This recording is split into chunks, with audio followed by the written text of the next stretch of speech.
பார்த்திபா, 1000 வருஷங்கள் கழிச்சு உங்களை நான் இந்த கதையிலயா பார்க்கணும்? உங்களை இந்த நிலைமைக்கு ஆளாக்குன அந்த வேடனை எதிர்க்கிற அளவுக்கு என் உடம்புல வலு இல்ல.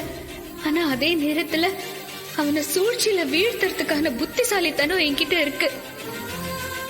பார்த்திபனோட காதலியா கடைசி வர வாழ்ந்து இறந்து போறதான் நான் பெருமையா நினைக்கிறேன். ஆனா நான் கல்யாண பொண்ணு மாதிரி அலங்காரம் பண்ணிக்கிட்டு அந்த வேடன் கழுத்துல நான் போட போற மாலை இறந்த ஒரு பொண்ணுத்துக்கு போடுற மாலைக்கு சமம். சந்திரனும் சூரியனும் சுக்கிரனும் நேர்கோட்டுல சந்திக்கிற பௌர்ணமி ஆரம்பிச்சிருச்சு. இந்த பௌர்ணமி நடுஜாமத்துக்குள்ள அந்த வேடனை நான் கொன்னுட்டேன்னா என்னால திரும்ப உங்களுக்கு புத்துயிர் கொடுத்து உயிரோட வர வைக்க முடியும்.